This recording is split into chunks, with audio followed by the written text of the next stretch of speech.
So one of the things that I've noticed here as I'm putting this back together, if you watch other videos of just taking a regular GT drive and replacing the idler wheels or excuse me, replacing it with the 180, they have all three of the nuts are on the front side, and it makes it easy to take them all off that way. As I look back at the parts, and I stopped the video for a moment to take a really close look at the parts, as you can see, there's the idler that I took off, there's the one I left on. I took off the cable for the one that I left on that was there, and that's the one that was in front here, so that's the cable I took off. If you notice, because this has to go on this way, my idler cable doesn't have the nut on this side. Now I can spin this thing around, and you can see how it's all nicely bent and already shaped the way it is. And I'm thinking I could spin this around, but I'd have to rebend it. So I'm just going to leave this like this. I'll have to put the nut on the other side as we go, and that will still work. It still works. We'll see how this works out. I think that'll work out just fine. So I'm going to put the chains on first, and then I'll put the idler cable on last. As we look at the chains with the cables, you want to make sure that the center sprocket here, you can see it's a little bit square. It's this sprocket right here. It's a little bit more square than the rest. That's going to go in the center chain link. So as I count outside chain links, 1, 2, 3, 4, 5, 6, 7. There's 7, so number 4 is going to be center. 1, 2, 3, 4. So there's my center link. I need to have 3.5 on each side. I'm going to line that up with that square gear sprocket there. And hook in all the rest of the chains. And that's going to come around. And here I totally screwed up and told you something completely wrong. So, once I get the chains coming around, there's one. Get that lined up in there. There we go. There's the first one. And get the second one.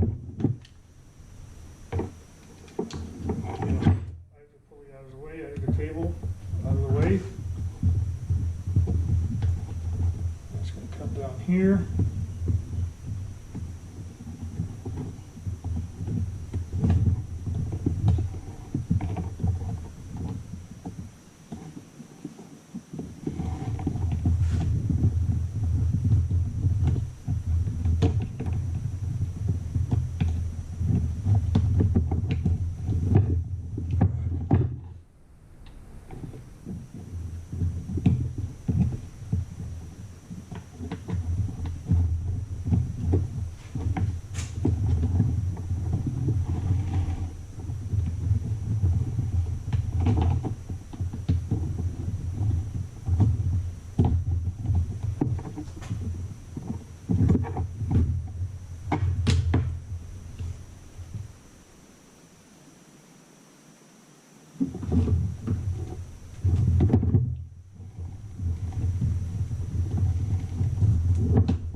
there. And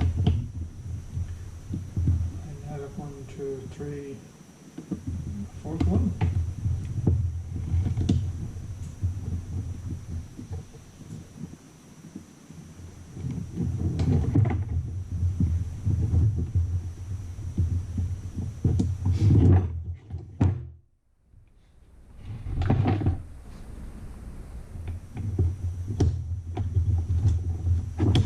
There we go.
Alright, yeah, this is my first time doing this, so it's not going quite as smooth as I would like, but it's going. Don't want to strip that on there, but once you get it started, then you can tighten it up.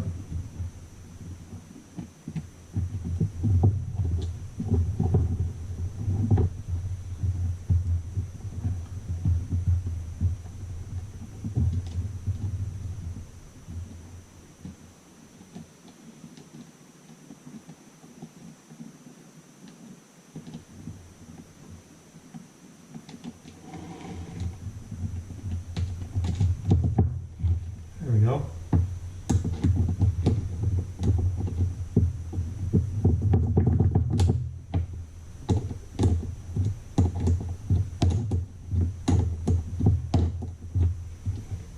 Okay, got one started, the other one started. You gotta remember at the beginning we talked about counting threads that are showing through. I'll get to that because I put that in my camera or in my phone. So I got a copy, I got a picture of what that looks like.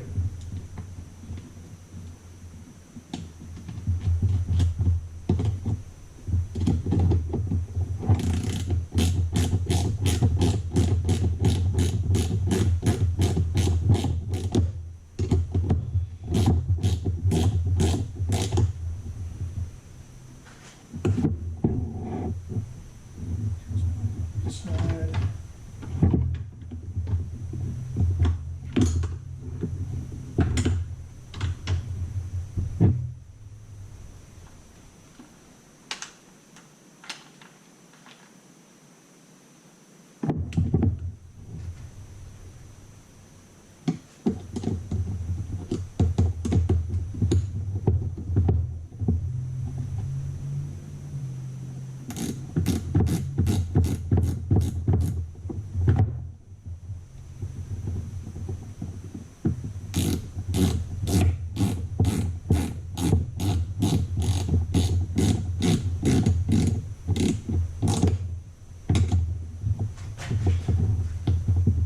once again, I like my ratcheting wrenches. But sometimes you just got to put a little pressure on the ratchet part if you're going too smoothly.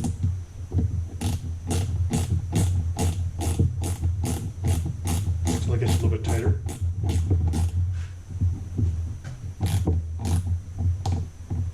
Alright, here's where I start looking for those thread counts. So my hands are nice and clean.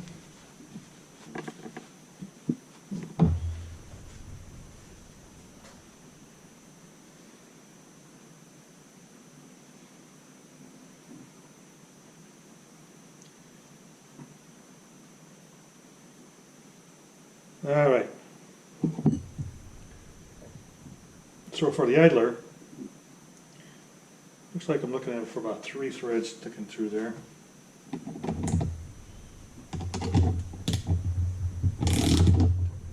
More.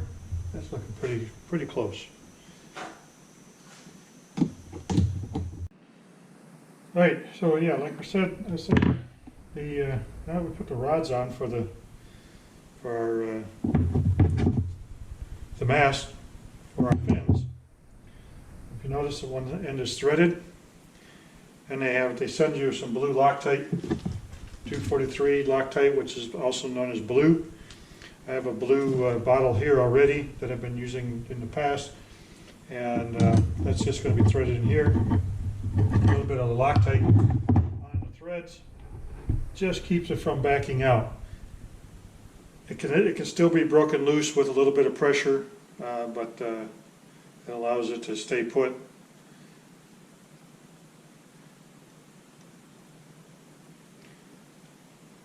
And you don't lose them in the water. So a little bit of blue Loctite. Thread those in there. Get my wrench. And there's a flat spot here again, just like I had before. And we're going to use that to tighten this up.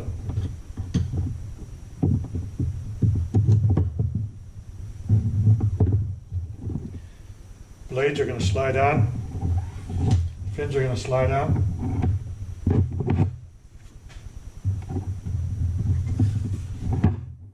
Okay, like so. And then we have our clevis pin and split rings that come with it. The ones I took off I'm going to keep as backup. So we'll just use the new ones. And the side you're going to want the split ring on is the side that has these little tab knobs here, and I'll show you why in a moment. It's going to come through. Got little pliers here. You can have the split ring pliers. Makes it a little bit easier.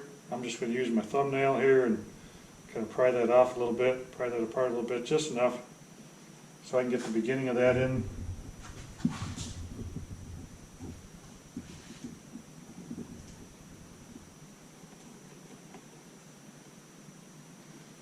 And that's where the split ring pliers comes in handy. It's got a little lip on it.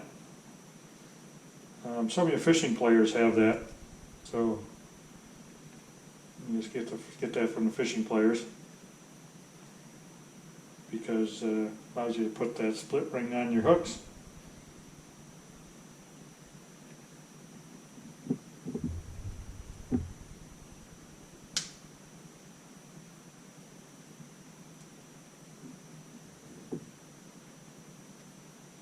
There, once you get started in the groove, just work it all the way through till it's completely on there, and then that snaps over top of that. Just kind of keep that in place. Same thing with the other pin, clevis pin on the other end, on the end of the clevis pin. Just keep spinning it until it's all the way through, and you can flip that down over the top net down there. So this is what we end up having. Everything's working real good. And last thing. So we have the two shifters. And you can see now, as we have it in there, pull, they spin around, put it back, and they go forward. So it's important now to put the forward and reverse on the correct side.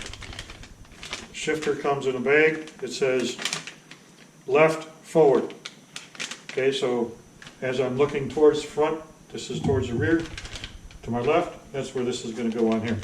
Now I already have part of this here, so I don't need the whole thing.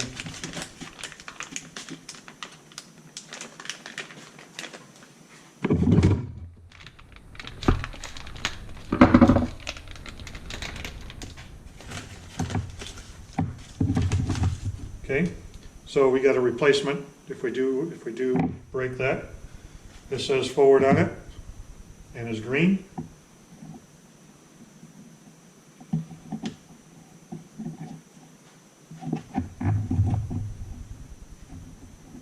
Now this is all plastic, so I'm assuming you got to be very careful with it. So I stopped for a moment so I could make sure I did this correctly. Plastic on inside plastic, it's not the best grooves, so make sure you don't strip it as you're putting it in there.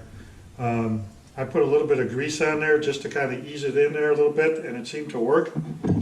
And then just take it nice and easy, because again, once again, plastic on plastic, not always the best answer, and you can easily strip the threads.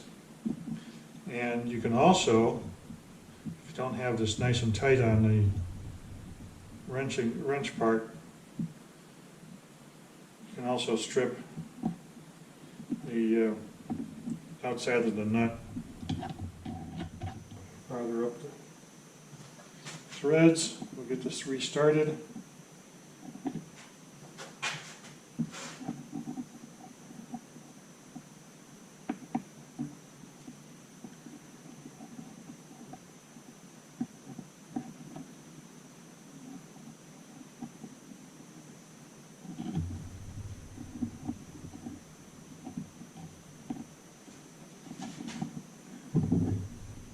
Once again, just nice and easy.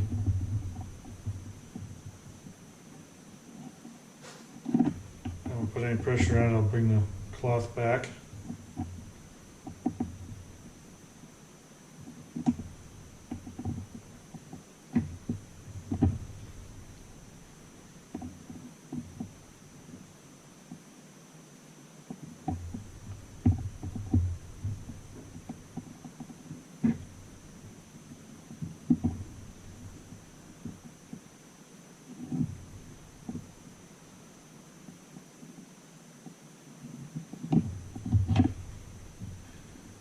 There we have it.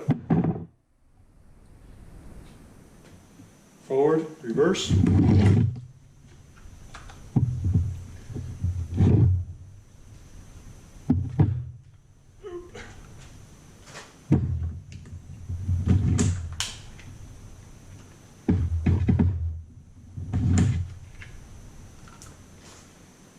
Everything seems to be working just fine. Now the next test is on the lake. Hope that helped. Hope that made sense. We still have the old parts. Still have the old fins. We have the mast for the fins. If you ever want to go back to it. We have the clevis pins to put those on, or we can use the same clevis pins on here. The new ones might be a little bit longer, actually. Split rings. Going to remain, keep all my extra parts. I still have the old spine, we'll keep that for extras. And like I said, hope that helps you. And enjoy your kayak. Thanks. Bye. So what we end up with is we now have our PA17T tandem. For our pedal drive, we have a GT turbo. Okay, that's still going to be up in front. And again, that's one of the drives that has the 2 idler wheels, like the original 17Ts came with. I rebuilt one. It now has just a single idler wheel, has a turbo drive, and the reversing. Everything on it is now turned into a MD 180, Mirage Drive 180, and a Mirage Drive original turbo GT. So I hope that helps you in preparing something and building it, but more so in how to use an older machine and use the newer drives with it. Have a good day. Bye.